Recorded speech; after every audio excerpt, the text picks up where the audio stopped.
Nobody went to school for sales. Each of us has our own journey, a journey that ultimately reveals the two opposing forces: the art versus science, the relationships versus the metrics, selling versus sales. What side are you on?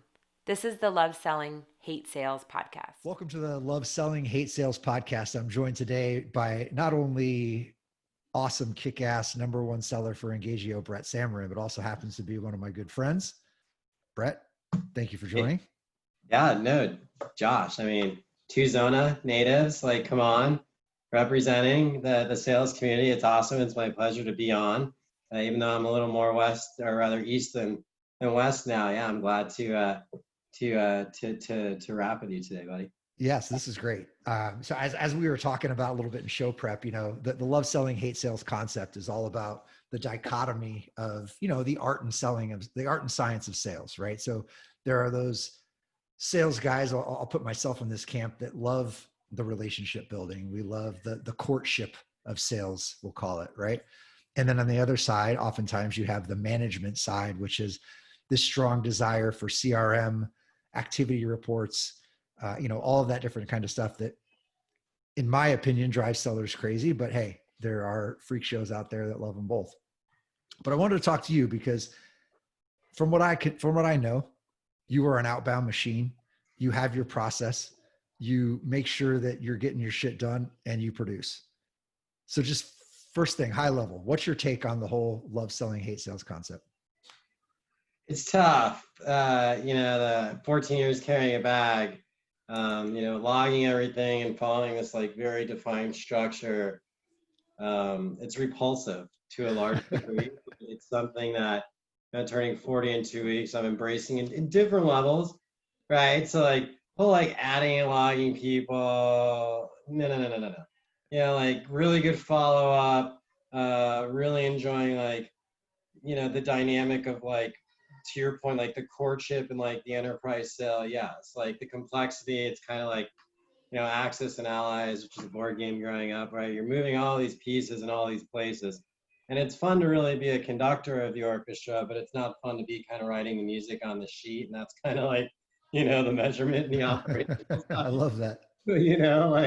I love music. I listen to it, but I can't write it, right? And I think you and I really accelerate on the courtship side and rapport. And I think there's so much fun and excitement that goes into that, which, some people now are like, oh, outbound, I always would rather outbound atrocious. Or, you talk to some of the millennials, no disrespect, it's like, oh, I got to pick up the phone, even worse. Like I can't Instagram someone. Right. And then now we got this global pandemic and, it's horrible, very horrible, friends, family, people being impacted, but, businesses are running and people want to be educated. That's right. You can't just treat them like a ticket or a number. And I think that's what's so much fun about the selling side, as opposed to the mechanical nuts and bolts, putting music on a sheet, Yeah. So, one of the things that often comes up is, how do you balance the two? Because there's always this concept of, listen, the reality is if you make your number, does anybody really care? Yeah, I mean, look, they do and they don't. I think it's like there's a couple of two different swim lanes of how I look at this and think about it. There's the for lack of better words, like the really selfish rep, right? That's just like, I'm gonna crush it. I always crush it. I'm gonna be a lone wolf. Don't really care about helping my team or helping the company. And that's great. Like there's always going to be those people. And then I think there's that, dynamic of, hey, like there's this other swim lane where one day maybe you're not just running, teams, but running businesses and product marketing, operations and sales. And there's that kind of like the midlife crisis where you hope you might go out and buy a Porsche. That's crazy, right? Especially in Boston. Yeah. When Phoenix, you might get a convertible. Hopefully not. That's right. It's like this crisis of, do I carry a bag forever? And, then it's like, do I carry a bag but not just a lone wolf? Mm-hmm. Or it's like, do I stop carrying a bag and build a team and run a team? And do I have the patience and can I shut off the massive ADD? I think those are the two swim lanes, right? And it's really tough. I battle with it all the time. And I think to go to like to go back to more of like the managing the process, like, you can always, if you're a top performer, as long as you're respectful to your team and a good peer, like rise above like some of the BS of like, oh, you haven't logged this in Salesforce, but don't ever forget to put your forecasting to get your head cut off. Right. But like, yeah, Josh, like I think like there, and you and I, like, I think we've kind of like done both roles, and I wear hats at Engageo where I've managed reps, and now it's like, hey, like we need you to just drive a ton of revenue as fast Yeah. as you can, as you're reliable at it. And I also Mhm. think that's where like, outside of those two swim lanes, and you like check the ego, and it's like, title isn't everything. Mhm. And, I think one of the most amazing things about being really good at sales is like, we're in the top 2% of, or 3% of earners in the US, Right. maybe probably even globally, and like, if you're really good at selling software, you're making, 700, 2, like you're making real money. Right. And doing it hard, you got a lot of grit, but there's passion behind that grit. And I think that's what kind of goes back into like, hey, don't have an ego, be good at it, master it, and embrace the outbound, especially now. You can really sharpen the saw so much more now, and get new strategies that haven't been out there before. Sorry, I'm digressing a bit, but I think No, there's a you're lot good. baked in there, man. You're good. Well, it's interesting. I had a conversation. I had Scott Ingram on the show this week. I don't know if you've met him yet. If you haven't, you should. So on his podcast, he interviews only quota carrying top performers. So I think you should absolutely be on his. But he was saying the thing he's learned after talking with over 200, of the number one guys and gals from companies, is that there is no singular way that works every time. They all have their own kind of methodology and approach and this and that. So it kind of goes back to that. If every sales manager is trying to put us in a box, are we stifling people from their potential greatness? Oh yeah, I mean, look, let's just rip. It's like standardized testing, man. No, no, like, and you are stifling greatness. I think, as you might have heard my son in the background, like, I think to be successful as like a leader working, if I'm understanding your question, and like a rep together, like it's kind of like, gotta be like Play-Doh. Yeah. I think there's always like one of the biggest things. I work for this exceptional woman who's in Scottsdale. Her name is Bobby Moss. She retired a few years ago, but she's always like, just be a sponge, soak it all in, and then Right. out how you want it to be. I actually think there's a lot to like, there's a lot of leaders out there that are like, great, you're a top performer, I'm just gonna let you run. I'm not gonna rein you in. You just go, be you. Like you're probably gonna piss a couple of people off externally and maybe internally, and like I'll deal with that because of your production, but go.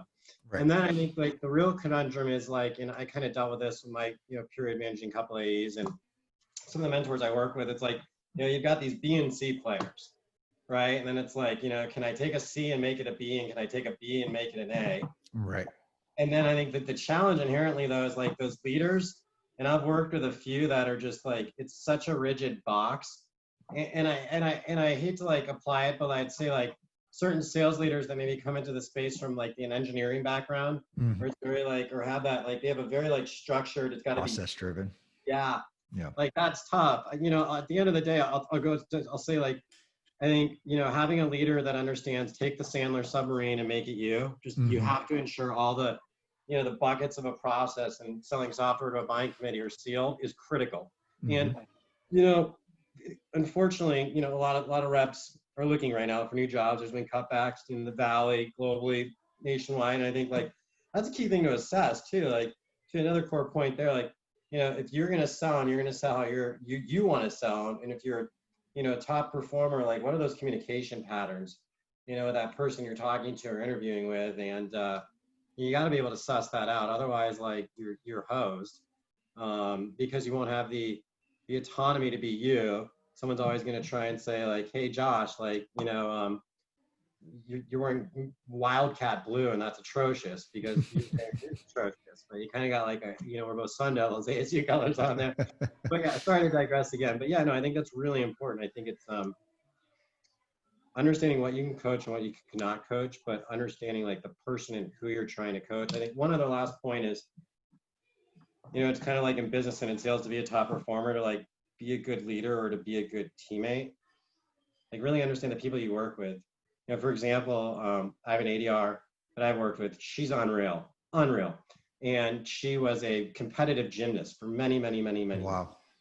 And as I tried to coach this ADR, and this was an SDR, ADR, ST, we have one-to-one relationship in Engagio. So, I take 30 minutes a day to coach my SDRs every day. That's awesome.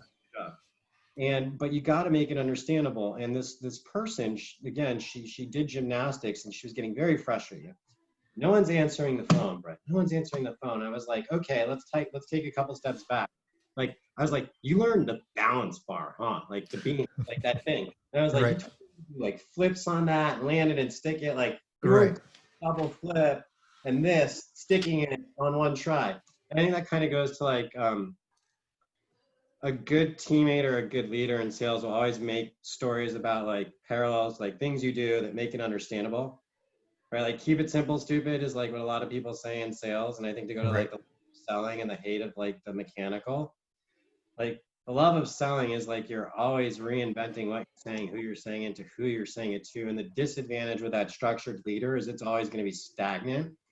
And, I think of, one of the strongest leaders I've ever had the pleasure to work for, Michael Bird. He's president of Sales and Marketing Solutions at D&B. And when he and I were building that prospects, like we would walk down the halls and he would just riff pitches. What do you think about this? What do you think about that? And like that energy is what's so exciting about what you and I do. And it's infectious. I see it a lot with you. And I think, one of the things I've noticed about yourself, you just, to go back to the rapport part, is it's so genuine, right? There's like this BS bullshit rapport, and then there's like this very genuine, sorry to curse, but then there's all good genuine, like, this is who I am, I got kids and I like doing this. And I think that's so hard to teach, right? But it's an integral part of being a top performer, being very good at outbound, right? Because if you're very good at that, like when you're doing your outbound, you're not going to make it like, hey, Josh, let's talk at 3 next week because I can help you with ROI. Yeah, exactly. Right. So I think like, again, like those are some important things. Do you think we're looking at the right metrics? So when you say like the right metrics, I'd have to break it down to like from an SDR perspective or AE perspective, like no disrespect. I think there's a great set of sales automation tools out there, but if it's about like the number of activities that are triggered a day, I think that's nauseating. I think, again, I think it's, results, there have to be KPIs and indicators across the business at different level of the buyer's journey, right? I think that's like one thing. Like from a seller's perspective, I can open up $5 million of AE outbound source pipeline. If I close, 50,000 of it, I'm looking for a new job. Right. And so like, I think some of those North Stars that we look for are like false positives in like selling to a bigger buying committee, having a longer sales cycle, bigger buying committee, and like multiple buying personas. I don't think a lot of those metrics are really indicative because, certain executives, you can talk to them, they're like, hey, I got a 120-day sales cycle, right? The reality is like, no, it's probably like 250. Right. And so, like, I don't think, I think the metrics definitely have to evolve. I think one of the things that hopefully will drive that is operationalizing the revenue team. And I know, you and Justin, the team at Lead MD, do a really awesome job about this. I'm not trying to give you a plug, but you do, right? And it's just realizing that like, to establish metrics that are like real, you have to really align on like, what does the journey look like for this business, and what's the spectrum of touches, and who do they come from, and where do they need to come from? And so like, when I look at like my outbound, like performance, like create pipeline, I think there's also like a lot of key metrics that like mid and down funnel need to be monitored or alerted to. So like, for example, when I have an opportunity that goes into commit stage, and it goes into commit stage, and I've never met with a VP of Mops, right? It will immediately trigger an alert for me because I'm getting over the skis, right? I'm like, hey, great, awesome. I'm going to go, buy that Malibu boat. We're going to Lake Pleasant, like Florida. It's gonna be great this summer, Don't cash that commission check just yet. Totally, right? Yeah. And so I think like the metrics also need to be not around just like, what have you done to create this? But like, I think the realer metrics need to be like, are the right things happening throughout the process? And I think like those need to be uncovered through more conversations between sales and marketing leaders. I think we do a pretty good job at that. My company, I'm kind of blessed. But yeah, like I think they're like, I mean, we could like talk for 3 hours about this, so I'll shut up. But like, yeah, no, it's perfect. There needs to be like a whole reshaping of that, and from the rep level, it's, throughput, mid and down funnel, and then activity at the top of the funnel. I think like the key to me, like to tie this all together, like what's enabled me to be a top performer, and it might sound corny, but like, yeah, I'm right back on the phone or on email right after I close deals. Right. And I think one of the sad things is that like, as you get a little older, like you don't get all emotional and all super excited like on like the close. Right. And I know like you might laugh at this, but like when I've mastered not just like a discovery call, but like my 5th call in, when it's like there's multiple personas from different departments that have unique like needs, but like I've crushed that. That's when I'm actually doing my happy dance, and I'm like, oh yeah, throw on some Tom Ford, Jay-Z or something. But I think back to the metrics, like, yeah, I think there's a lot of neat things that need to be reshaped around activities and bringing in elements of is the velocity of this deal moving at the right progression, and are the personas aligned for the velocity of how this deal is moving. Yep. Like that's really important. And then going back to the what I was saying a moment ago, like you close the deal, get on the phone, like being a top AE, to go into why I love selling, is I also love gardening. You can laugh, yes. But it's like planting seeds, and like, asparagus can take 2 years, carrots and spinach can take like 90 days. And, if you're always actively planting the right seeds in the right market segment, and you're not, just to go back to like the activity tie-in, it's not just like activity for metrics sake, but like smart activity. Yep. And I think that's the biggest thing, like to have a good manager, like someone that's going to coach like an ADR, develop them. It's like, how do you help someone understand that like time is the most valuable thing you have? Like, and I know that might, like, especially now, right? It's the most thing, it's the most valuable thing.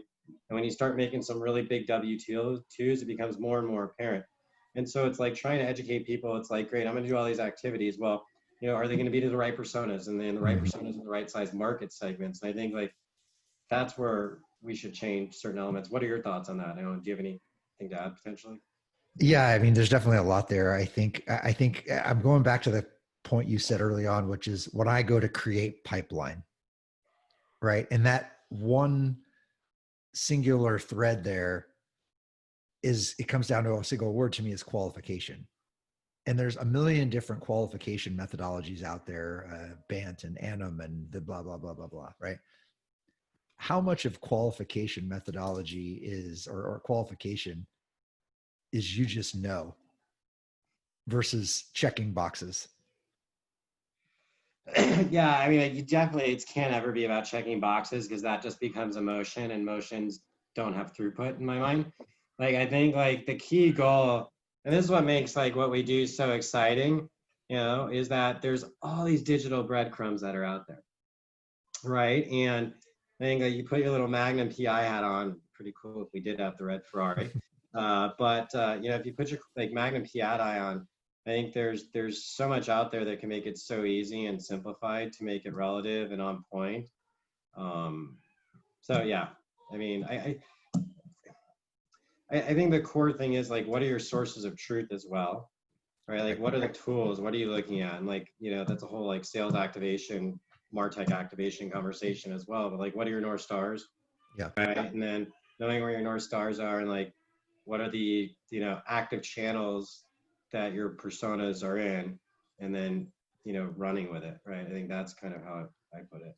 Yeah, I think that's one of the big things that stands out to me, selling to and through software reps like yourself for the past 6-7 years as a services organization, is just because management wants to see a pipeline number, there's a pipeline number in CRM. That, the throughput, to your point, isn't there, but management wants 3x pipeline. Sure, I can produce 3x pipeline. Like that's Anyone can do that. Totally. But I think to go back to like the numbers and the metrics, like, you have to have the right executives running the sales organization and running the revenue team. And I think when you've got like a strong CRO in place, and you've got a really strong CRO in place that has, good acumen around the right numbers and what's not fluff and not trying to create false SAM pipeline or things of that, it is like mission critical, right? And I think that again, whether it's on the services side or whether it's on the software side, I think it's still the same challenge. Like, I agree. And I think it's furthermore like, having an executive, everyone's like, if you're a huge enterprise, it's a much different conversation. But if you're building, startups, it's having an executive team that's really on board with, what's a realistic PR, right? And I think like you look at some of these PRs that are out there, and it's like, no, like, because most plans on record are saying that like your team's gonna hit 80 to maybe 84% of their number, Right? And then so it's like you take this like PR that's out there that's like 30% over what it should be, Right. with like lower conversion rates and like, sales cycles that really aren't correct, just because you got, people like me that don't like opening opportunities at the right day and time. Yeah, exactly. Like, how'd you close that $700,000 deal in 3 days? Well, no. It was a bluebird, man. Yeah, but let's think back. Like 10 years ago, that was the old Brett. Now it's actually like, hey, let's take the time because we'll make sure everyone gets the right attribution, reporting, and credit. But I think you actually have to have make sure like your QRs on record for, what do your numbers look like? I think everyone's got different breakdowns, but it's like, great, if we're going to do $10 million this year, and, if you've got, let's just say a business leader that's throwing 25% of that number, just equal distribution across Q1 and Q2, like that's probably a red flag to me, right? Like if I'm looking at a $10 million annual number, let's just say on like net, growth, like I probably want to see that like, AE's quotas are at like a 15 to 17% of that 10 million for Q1. Right. And I think that just also goes to like setting your team up to make money and success, and whether you're a manager, right? That's one of the key things you want to do when you build a plan. Psychology. Right? Yeah, there's a lot of psychology in that. 100%. And like, I think, gosh, in this last Q4, I did like 393% to my number for the quarter. Yeah. Again, like in a correct comp plan where maybe you're waiting like, let's say 28 to 33% or even 35% of those billings coming in Q4, even a little higher than that, like I'm still going to make a healthy amount of money, but the business isn't paying an extra 13%. And so I think that like, to be a good sales leader, like you always want to make like a really good, healthy comp plan, whether you're creating it or working underneath it. Yep. But the business comes first. And I think, one of the biggest things that I've seen and experienced, I've worked in a couple of different markets. I've had a really awesome tech career, in Arizona, Game On, 602. That's right. Started my tech career, and then, spending 7 years in Boston, a few years in San Francisco, is that, to go back to two key points here, I think, be a leader when you're ready. Be a leader when you've had your at-bats and you have the experience and you understand it. I spent a couple of years in the Valley interviewing, people that are right out of college, and it's like, hey, in a year I have to be a director. Sure. And, I'm an avid fan of baseball. I played, for a long time, and it's like, you got to have your at-bats. That's right. You have to see 100,000 knuckleballs, curveballs, fastballs, sliders, change-ups to know how to react, because it becomes muscle memory. And that's what makes what we do so exciting. And I think it's first and foremost, really having a sales leader that knows what they do. Even if you could see this awesome company out there that's this high growth startup, like really make sure like, there are people that are going to be responsible with burn and managing, CAC responsibly. Right. And why I think that goes into play is that like, if you have those leaders that are there, you'll have a correct PR, and then the right expectations will be set across the business. And I think fundamentally, like that is extremely valuable if you're playing the like, I'm a sales rep and I want to build, I hate the mechanical piece, but I just want to make a lot of money and I also want to get equity. Right. So I think that's the other piece of the game too, that you want to look at that level of like responsibility and maturity across, who your revenue leaders are, and then, the executives behind them. And I think a lot of that, to go back to like the numbers and like building out, a cohesive plan that really makes sense, there's all those different, levers that go into it. Anyways, I went on another tangent, Josh. Yeah, it's okay. There's a concept that you're circling around here. And it really, when you talk about the planting of seeds and getting your at bats, what comes to mind is just the ability to play the long game. And I feel like young reps, to your point around, hey, I need to in a year be a director or whatever, they're not understanding the long game. They're playing this, what we're calling here the sales game, which is I got to do my activities. I'll make my dials. I'll send my emails. I'll give the company pitch and I'm on my way. But the reality is every conversation, every interaction should be planting a valuable seed. There may not be a deal there today or tomorrow, but who knows, 5-10 years down the road, if you were valuable then, it's going to come back around, right? And how do we teach that long game? Because I got to be honest, that's where I've made my money, in the long game. It hasn't been in, a bunch of freaking calls that turned into deals the next day. Yeah, no, and I think that just goes back to the maturation and getting the at bats. And you and I 10 years ago were much different people. Sure. Calm down a bit.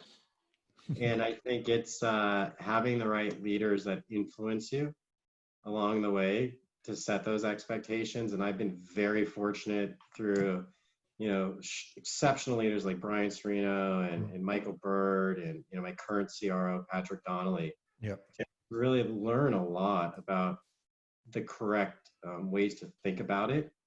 But I think to go back to the issue at hand is that, we've created all these different tools that create this level of structure, kind of go back to your earlier point about a leader. And the structure is like, hey, if I do 50 of these things a day, I have done my job. Right. You're going to get the output. Yeah. And I think that goes back to a conversation I had with an SDR that I work with, who's amazing.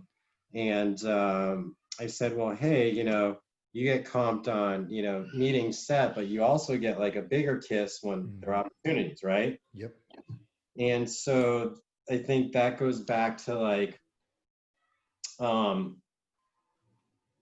taking reps early on. If you're a seller and you really love it, and you're someone like Josh and I, you want to help people make a lot of money and do good, not be a lone wolf.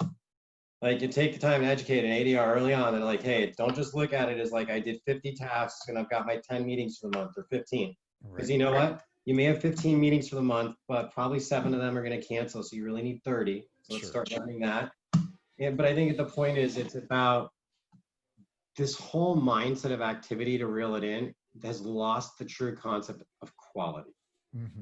Right? I think the core element through and the backbone of what has made me so successful is it is the quality of who I'm reaching out to and the substance of what I have to say. Right. And I think if you start taking this younger generation and start helping them understand that, great, there might be 50 activities, but how are you treating these like not a number to get an outcome? Or, like the whole Pokemon fine gamey thing. It's like, great, I'm Pokemon, awesome, go to another park. I think there's been too much gamification. Yeah. And I'll play my PS4 every now and then, so I'm probably part of the problem. Yeah. I think this gamification aspect and like short-term gratification like kind of has to be rewired. Not to be demeaning or rude with that statement, Yeah, I understand.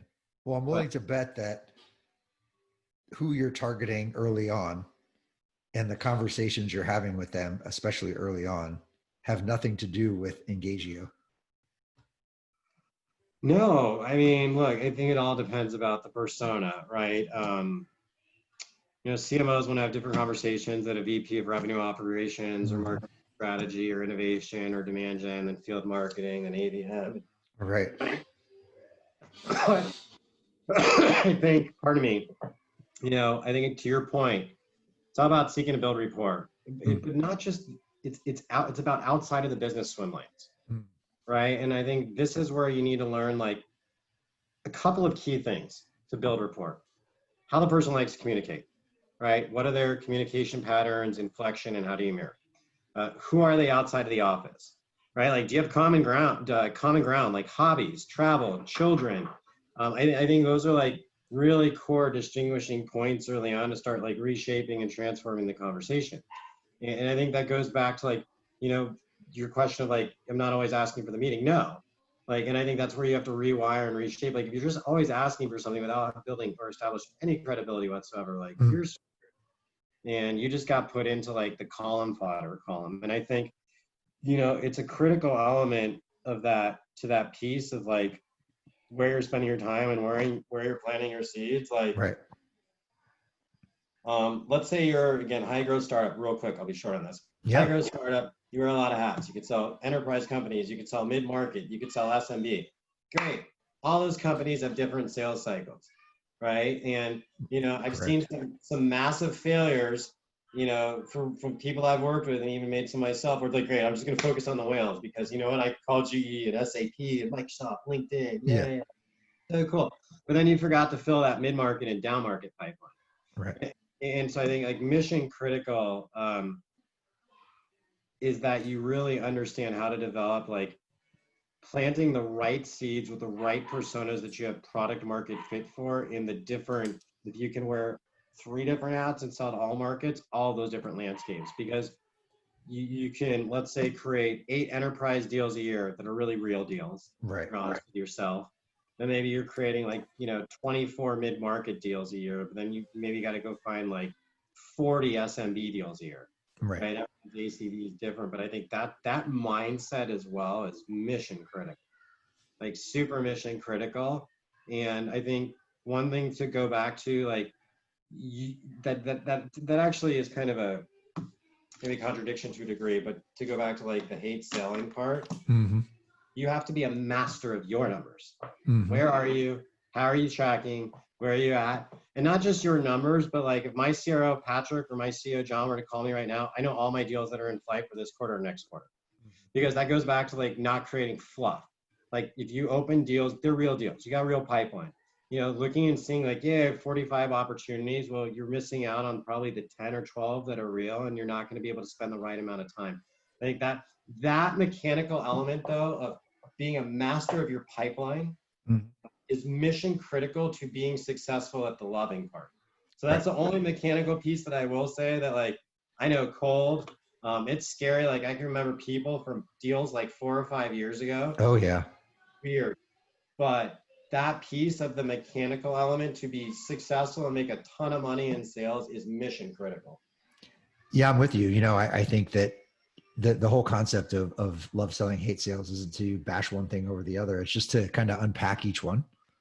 And there's value in both, right? I mean, at the end of the day, that's the truth of the matter. And I love how you framed it as master your numbers, because that's the gold, right? You know what's real. Yeah. And that's what I think is funny about managing a sales rep, right? So, and maybe we're outliers, I don't know, but listen, I'm going to take the fastest path to money all day, every day. Oh yeah. Right. Yeah. So if there's an opportunity there, trust me, I'm going to run after it, and I'm going to do everything I need to do to make sure I lock it down. And that's where I think there's a disconnect sometimes where you're trying to, it's not just a game of inputs that are going to equal outputs. Like you're saying, my numbers, what I need to do to make sure this happens is what I'm focused on. And I think that's where some of the disconnect happens sometimes. Yeah, I think a lot of times go back to like your earlier point. If you have like a business leader that's very structured around like their process and you can't start to understand how to create your own that work for you, then it's really tough. Because you're locked in. You know, I think one thing just from like a knowledge perspective that I will recommend, I hope you don't mind me giving a plug here. Please do. But my past VP of sales, Ray, had me read a book 2.5 years ago that I'd never read before. And I suggested to all my new hires that are like, whether you're an SDR or you're someone getting into selling software, and it is the New Solution Selling. Okay. So I've gone through Sandler training and all of this, but I think for people that are getting into like selling to a buying committee, just understanding technical buyer, end user, decision maker, influencer, and then starting to build metrics around, are those people involved in my deals, will really help you. Because to go back to the point of like, you know, how do you become successful is like, you take these breadcrumbs, you make them your own. So I actually had this next to my book. And then my last plug too is like, you know, high output management. is like strongly recommended. I don't know if you've ever read it, but you know, Andrew Grove is the founder, chairman, and CEO of Intel. Mhm. Yeah, I think everyone's kind of jumped on like the hard thing about hard things right now. That's Yeah. your book. But yeah, I think those are really good books. And then I will just digress one last recommendation on a book I opened in mind. But I read this very early on in my career. An Influence. It's an oldie but a goodie. But that goes back into like the mirroring and inflection and like those key elements to build rapport. Right. I think are mission critical, Josh. Yeah, man. Totally agree. Well, listen, this has been great stuff. So where can people find you? Well, give the Engagio plug, give the Brett Samurin plug. Let's do it. Yeah, so I'll allow my Engagio plug would be one of the reasons I laugh like a smart aleck here. My initials RBS is that one of the things I love about Engagio is it automatically logs and scores all my email and meeting history, and then people that join these buying committees that aren't in my database get automatically logged. So all that mechanical junk I don't have to do. That's So that's killer. why I was kind of laughing about that. But yeah, you can find me at brett@engagio.com. And you know, cell phone 480-225-5286. Text me all hours of the day. I just set myself up for disaster there, but it's okay. I'm on silent night. Well, you But might yeah, be dramatically overselling my audience size, but we'll see.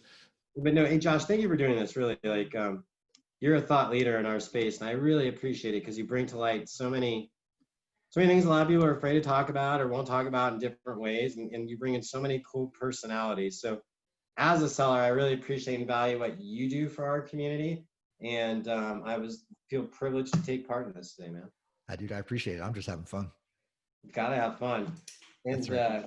speaking of that, it's almost 5 here in Boston, so I think I got a Highland Park or a Albany calling my name. There we go. I like it. I like it.